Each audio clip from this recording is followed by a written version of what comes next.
जय हिंद साथियों, हमारे परिवार बिहारी क्लासेस में आपका शुभ स्वागत है। तो आज 11 अगस्त CHSL एग्ज़ाम का प्रथम पाली का पेपर समाप्त हो चुका है।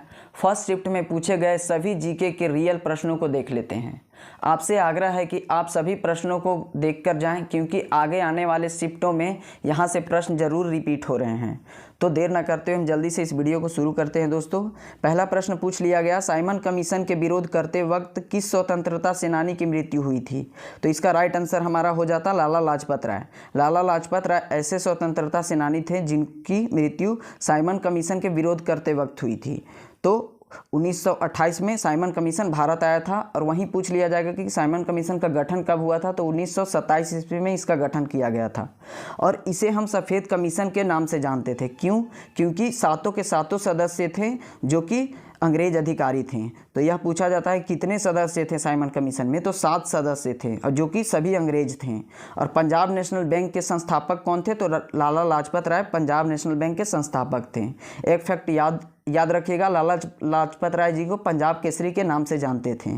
अगला प्रश्न देख लेते हैं, चेरी लोक नृत्य किस राज्य से संबंधित है? यह प्रश्न पूछ लिया गया। तो चेरी लोक नृत्य राजस्थान राज्य से संबंधित है। राजस्थान हमारा राइट आंसर हो जाता। यही चेरी लोक नृत्य का प्रमुख नृत्यांगना की बात किया जाए तो फल्गू बाई उनके प्रमुख नृत्यांगना है। और घूमर लोक नृत्य भी राजस्थान में ही मनाया जाता है। और केवलादेव राष्ट्रीय उद्यान, जो कि साइबेरियन पक्षी के लिए प्रसिद्ध है, यह राजस्थान राज्य में स्थित है। दोस्तों, अगला देखते हैं प्रश्न नंबर 3, रबी की फसल कब तक बोई जाती है? तो अक्टूबर से लेकर दिसंबर माह के बीच रबी की फसल बोई जाती है, जो कि शीत ऋतु में यह फसलें बोई जाती हैं। कटाई की बात किया जाए तो रबी फसल की कटाई अप्रैल से जून माह के बीच इसकी कटाई कर ली जाती है।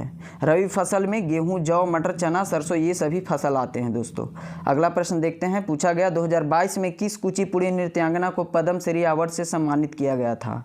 तो गदाम पद्मा रेड्डी जी को 2022 में कुचिपुड़ी नृत्यांगना है, उनको पद्म श्री अवार्ड से नवाजित किया गया था। और कुचिपुड़ी आंध्र प्रदेश की शास्त्रीय नृत्य है, इसे ध्यान रखिएगा। और शास्त्रीय नृत्य का टैग कौन देता है? तो भारतीय नाटक अकेडमी और सांस्कृतिक मंत्रालय भारत के द्वारा, यह 2 संस्था शास्त्रीय नृत्य का टैग देते हैं। आगे देख लेते हैं। उससे पहले साथियों, हमारा यह पिक्चर के माध्यम से समझाने का तरीका और यह रियल कंटेंट आपको पसंद आता है तो प्लीज़ हमारे इस छोटे से परिवार को सब्सक्राइब कर लें। विश्वास दिलाता हूँ यहाँ से आपको ज़रूर लाभ होगी। अगला प्रश्न 5वां पूछा गया था, द्वैत शासन प्रणाली कब समाप्त किया गया था? तो 1772 में द्वैत शासन प्रणाली की समाप्ति कर दी गई थी। कब? तो 1772 हमारा राइट आंसर हो जाता। वारन हेस्टिंग्स के द्वारा यह समाप्ति की गई थी। और शुरुआत की बात किया जाए तो 1765 में रॉबर्ट क्लाइव के द्वारा शुरुआत की गई थी द्वैत शासन प्रणाली की। और वारन हेस्टिंग्स ऐसे थे जो बंगाल के प्रथम गवर्नर जनरल थे, अंतिम गवर्नर जनरल थे और भारत के प्रथम गवर्नर जनरल थे। और पूछ लिया जाए कि बंगाल का प्रथम गवर्नर जनरल कौन थे? तो रॉबर्ट क्लाइव हमारा राइट आंसर हो जाएगा। अगला प्रश्न पूछा गया था, एशियाई खेल का पहला संस्करण कहाँ खेला गया था? तो हमारे देश की राजधानी नई दिल्ली में एशियाई खेल का पहला संस्करण 1951 में खेला गया था। याद रखेगा, 1951 में। और यहीं हाल ही में 2023 में इसका आयोजन हांगझू में चीन में किया जाएगा। 2023 में कहाँ किया जाएगा? तो चीन में। तो 2026 की बात किया जाए, उसके बाद अगला संस्करण 26 में होगा, तो वह जापान के नगोया में संस्करण आयोजित किया जाएगा। 2026 में नगोया जापान में आयोजित किया जाना है। अगला प्रश्न देख लेते हैं। दोस्तों, फुटबॉल खेल में विश्व में सुनील छेत्री का स्थान कितना है? तो सुनील छेत्री एक फुटबॉलर खिलाड़ी हैं जो कि भारतीय हैं। और वाइचिंग भूटिया का भी संबंध फुटबॉल खेल से है।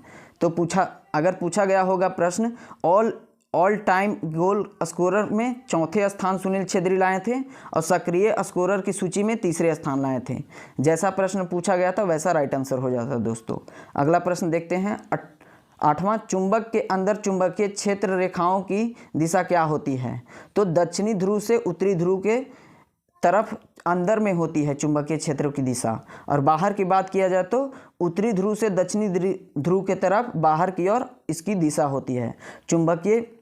चुंबकीय क्षेत्र रेखाओं का पता किसने लगाया था? तो माइकल फैराडे के द्वारा यह पता लगाया गया था। अगला प्रश्न देख लेते हैं, निद्रा रोग, जिसे हम स्लीपिंग सिकनेस कहते हैं साथियों, निद्रा रोग किस प्रोटोजोआ के कारण होता है? तो निद्रा रोग ट्रिपैनोसोमिसियासिस नामक प्रोटोजोआ के कारण होता है। तो यह हमारा राइट आंसर हो जाता। संक्रमण किसके कारण फैलता है, तो सीसी नामक मक्खी के काटने से यह फैलता है रोग।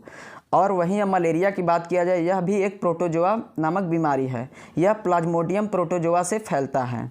आगे देखते हैं 10वां प्रश्न, भारत में 2023 में किस रोग को समाप्त करने का लक्ष्य लिया गया है, तो 2023 में सिकल सेल एनीमिया रोग को समाप्त करने का लक्ष्य लिया गया है और इसका टारगेट कब तक है कि हासिल कर लेना है, तो 2047 तक। यह भारतीय बजट 2023 में वित्त मंत्री निर्मला सीतारमण द्वारा यह घोषणा किया गया। और टीबी की बात किया जाए तो भारत में 2025 तक टीबी को समाप्त किया जाना है, यह टारगेट 25 तक रखा गया है। अगला प्रश्न देखते हैं, एनडीपी किसके बराबर होता है, तो एनडीपी बराबर होता है जीडीपी माइनस डेप्रिसिएशन। तो एनडीपी का फुल फॉर्म होता है नेट डोमेस्टिक प्रोडक्ट और जीडीपी का फुल फॉर्म होता है ग्रोस डोमेस्टिक प्रोडक्ट। और वहीं डिप्रिसिएशन का मतलब होता है मूल्यह्रास। तो एनडीपी बराबर जीडीपी माइनस डेप्रिसिएशन। अगला प्रश्न देखते हैं, त्यौहार एवं राज्य से मिलान करने वाला एक क्वेश्चन पूछा गया था। तो उसमें दिया गया था बिहार के साथ छठ पूजा हो जाता और असम के साथ बिहू, और एक राज्य के साथ सही था और एक ऐसा राज्य था जिसके साथ गलत मिलान किया गया था। तो गलत मिलान वाला ही हमारा राइट आंसर हो जाता। आगे देख लेते हैं, रामानंद वी राघवन का संबंध किस वाद्य यंत्र से है, तो मृदंगम वादक थे रामानंद वी राघवन और यह प्रसिद्ध कर्नाटक गायक थे। यह आगे शिफ्टों में पूछा जा सकता है कि रामानंद वी राघवन कहाँ के गायक थे, तो कर्नाटक के गायक थे। और हरिप्रसाद चौरसिया, यह कल पूछा गया था प्रश्न, हरिप्रसाद चौरसिया जी का संबंध बांसुरी से है। और साथ ही साथ याद रखिएगा पन्नालाल घोष भी बांसुरी बजाते हैं। अगला प्रश्न पूछ दिया गया था, अनुच्छेद 21 से एक प्रश्न पूछा गया था। तो यह ऑप्शन के अनुसार आप टिक लगा देते। जीवन जीने का अधिकार जो कि मौलिक अधिकार है, अनुच्छेद 21 में वर्णन किया गया है। और साथ ही व्यक्तिगत स्वतंत्रता का भी अधिकार अनुच्छेद 21 में वर्णन किया गया है। और 21A में शिक्षा का अधिकार जो कि 2002 में शामिल किया गया। तो शिक्षा का अधिकार 21A में है। अगला प्रश्न देखते हैं, निम्नलिखित में से तृतीय क्षेत्र से संबंधित कौन सा है, तो ऐसा एक प्रश्न पूछ लिया गया था। तो तृतीय क्षेत्र किसे कहते हैं, तो बैंकिंग, यातायात, विद्यालय, डाकघर, चिकित्सालय, यह सभी क्षेत्र जो हैं तृतीय क्षेत्र के अंतर्गत आते हैं। तृतीय क्षेत्र को हम सेवा के क्षेत्र के नाम से जानते हैं, सेवा क्षेत्र हम तृतीय क्षेत्र को कहते हैं। अगला प्रश्न, 2028 ग्रीष्मकालीन ओलंपिक की मेजबानी कौन सा देश करेगा, तो यह संयुक्त राज्य अमेरिका के द्वारा 2028 में ग्रीष्मकालीन ओलंपिक का आयोजन किया जाएगा। और 2024 की बात किया जाए तो फ्रांस पेरिस में इसका आयोजन किया जाएगा। और 2020 में इसका आयोजन टोक्यो में किया गया, जो कि भारत ने 7 पदक जीते और एक स्वर्ण पदक जो कि नीरज चोपड़ा भाला फेंक के द्वारा जीता गया था। यहाँ पे यह सभी प्रश्न समाप्त होते हैं। यही सभी प्रश्न पूछे गए थे जो बिल्कुल रियल और ऑथेंटिक प्रश्न हैं। हमारे इस चैनल को सब्सक्राइब कर लें क्योंकि जेन्युइन प्रश्न हमारे द्वारा प्रोवाइड की जाती है। जय हिंद साथियों।